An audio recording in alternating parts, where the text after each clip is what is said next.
Hello दोस्तों, welcome to my YouTube channel Rozgar classes 124 में आपका स्वागत है। साथियों, मैं आशा करता हूं कि आप सभी अच्छे होंगे और आपकी स्टडी बहुत ही अच्छे से चल रही होगी। साथियों, हिस्ट्री के कुछ महत्वपूर्ण प्रश्नों में आज हम बौद्ध धर्म को देखेंगे और उन्हें समझने का प्रयास करेंगे।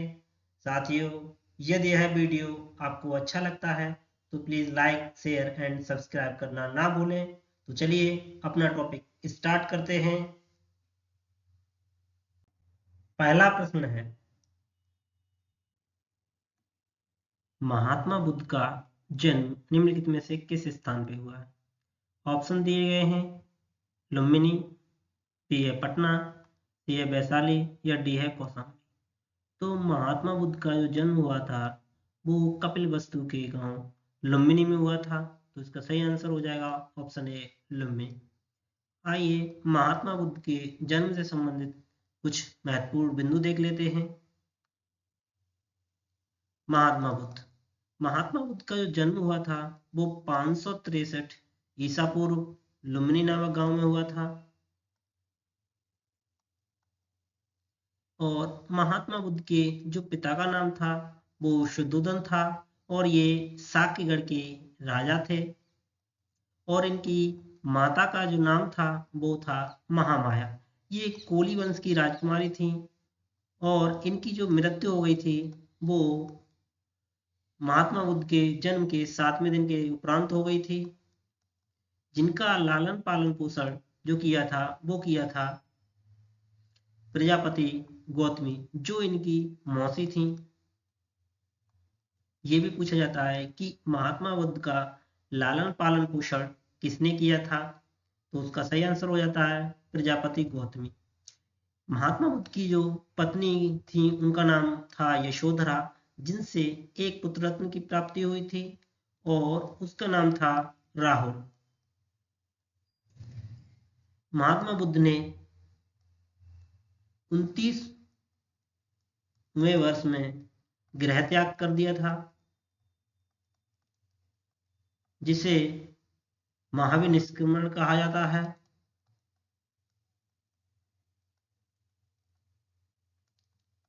और महात्मा बुद्ध को गृह त्याग के 6 वर्ष बाद निरंजना नदी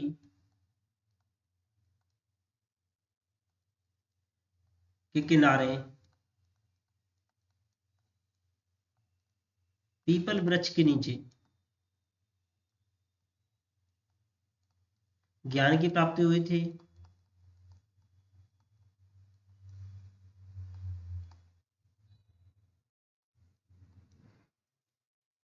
ज्ञान की प्राप्ति होने के उपरांत इन्होंने जो प्रथम उपदेश दिया था वो दिया था सारनाथ में। और ये कितने व्यक्तियों को दिया था? ये दिया था 5 व्यक्तियों को, यानी जो अपने साधु थे इनके साथ उन्हें दिया था, जिसे धर्मचक्र प्रवर्तन कहा गया।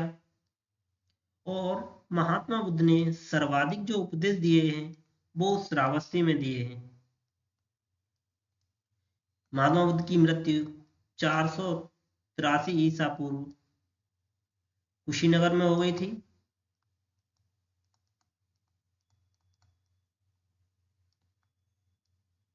तो ये महात्मा बुद्ध से संबंधित कुछ महत्वपूर्ण घटनाएं हैं जिनसे संबंधित आगे चल के प्रश्नों को देखेंगे। तो यह आशा करता हूं कि आपको यह समझ आया होगा। तो चलिए प्रश्नों को देख लेते हैं। अगला प्रश्न है, निम्नलिखित में से महात्मा बुद्ध के पिता का नाम क्या था? पिता के नाम क्या था? ए सिद्धार्थ, बी शुद्धोधन या सी राहुल, डी वर्धमान। तो जो राहुल था नाम वो था पुत्र, और सिद्धार्थ के जो बचपन का नाम था वो था सिद्धार्थ। और तो इसका सही आंसर हो जाएगा ऑप्शन बी, शुद्धोधन। शुद्धोधन ये शाक्य कुल के राजा थे। शाक्यगढ़ ये कपिलवस्तु के शासक थे। चलिए अगला प्रश्न देख लेते हैं। महात्मा निम्नलिखित में से महात्मा बुद्ध की माता का नाम क्या था? तो ये देख चुके हैं, जो माता का नाम था वो था महामाया देवी, जो कोली वंश की राजकुमारी थी। ये भी पूछा जाता है, कोली वंश। और महाप्रजापति गौतमी, ये इनकी मौसी का नाम था, महात्मा बुद्ध की मौसी का नाम था। इन्होंने ही महात्मा बुद्ध का लालन पालन पोषण किया था।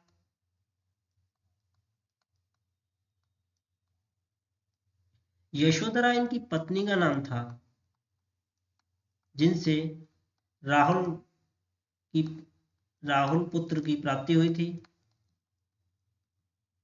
चलिए अगला प्रश्न देख लेते हैं। महात्मा बुद्ध ने निम्नलिखित में से किस आयु में घर छोड़ा था?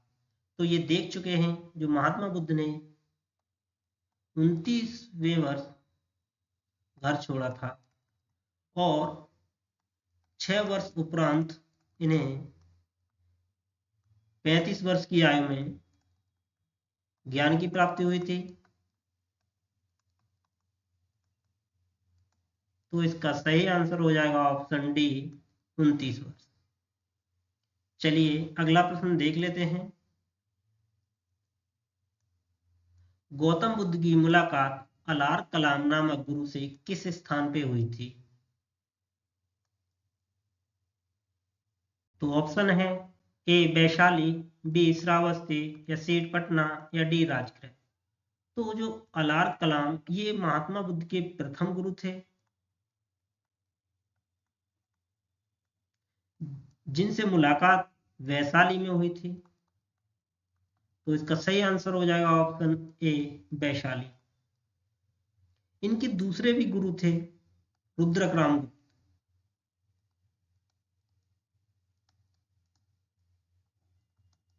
तो प्रथम गुरु पूछा जाए तो वो थे अलार कलाम, जिनसे मुलाकात वैशाली में हुई थी, और इनसे जो मुलाकात हुई थी वो राजगीर में हुई थी।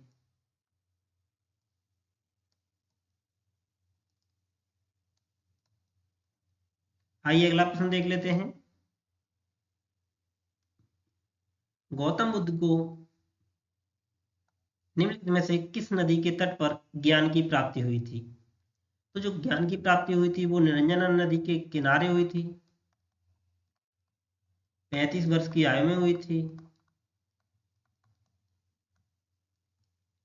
तो इसका सही आंसर हो जाएगा ऑप्शन ए, निरंजना नदी। आइए अगला प्रश्न देख लेते हैं।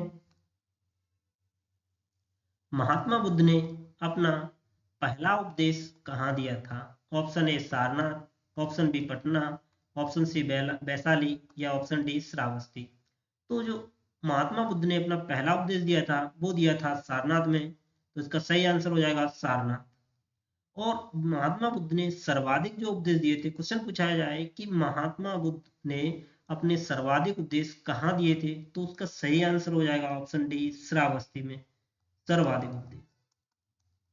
ये भी क्वेश्चन पूछा जाता है।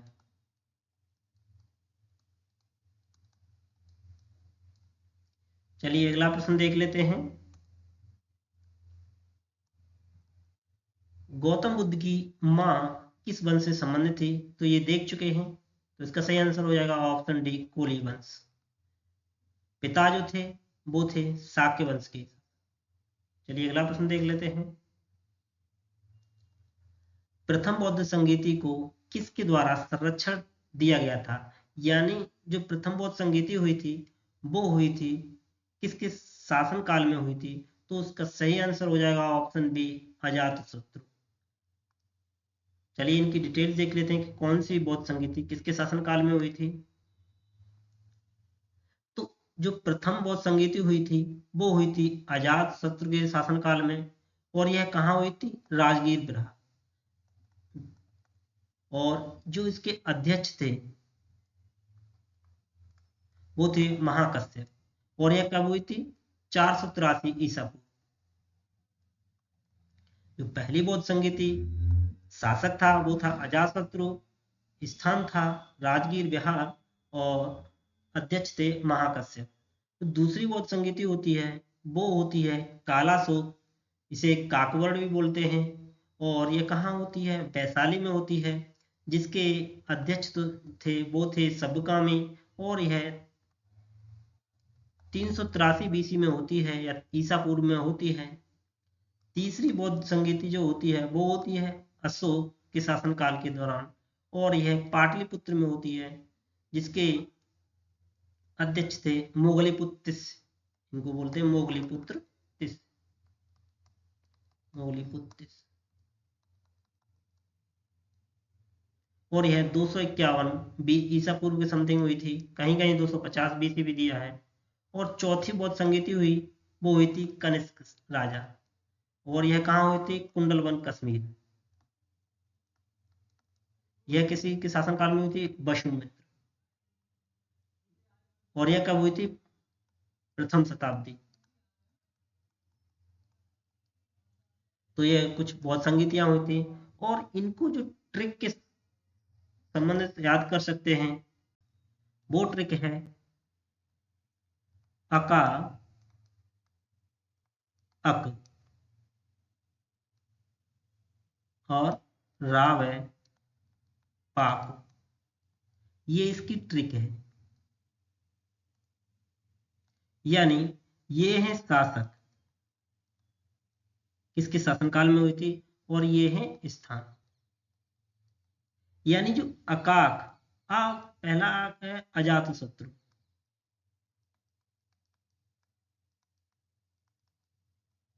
और रा मतलब राजगृह या राजगीर। दूसरा है कालाशोक,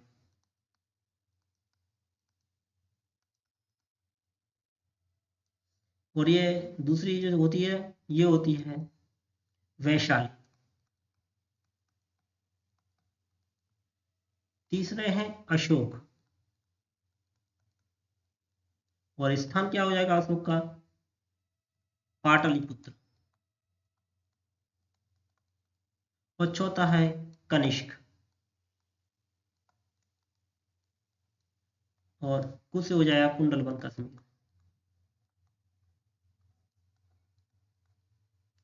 तो ये इनका क्रमानुसार है कि जो पहली बौद्ध संगीति, दूसरी बौद्ध संगीति इसके शासनकाल में, तीसरी इसके शासनकाल में, और चौथी कनिष्क के शासनकाल में।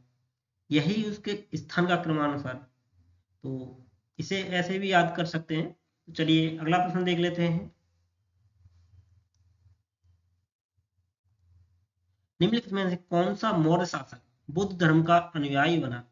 तो option A Samudragupta, option B Brihadratha, या ऑप्शन सी अशोक, या ऑप्शन डी चंद्रगुप्त। तो जो मौर्य शासक था जो बौद्ध धर्म का अनुयायी बना वो था अशोक। तो इसका सही आंसर हो जाएगा ऑप्शन सी अशोक। अगला प्रश्न देख लेते हैं।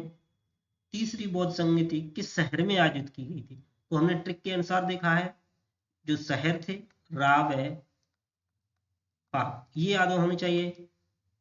तो पहली यहाँ हुई थी, दूसरी ये हुई थी, तीसरी ये हुई थी, और चौथी यहाँ। तो पा मीन्स पाटलिपुत्र। तो ऑप्शन हो जाएगा इसका सही सी और पाटलिपुत्र। चलिए अगला प्रश्न देख लेते हैं। गौतम बुद्ध द्वारा अपने धर्म में दीक्षित किया जाने वाला अंतिम व्यक्ति कौन था?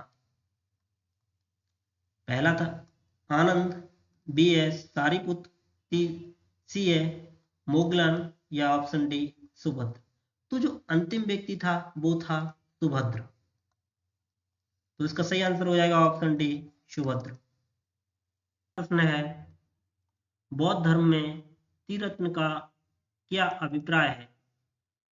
Option A Tripitaka, option B Buddha Dhamma Sangha, या ऑप्शन सी शील समाधि संघ, या ऑप्शन डी सत्य अहिंसा करुणा। तो जो इसका सही आंसर हो जाएगा ऑप्शन बी बुद्ध धम्म संघ। जो त्रिरत्न कहा गया है वो बुद्ध धम्म संघ को कहा गया है। तो साथियों यह वीडियो यहीं समाप्त होता है। Thanks for watching.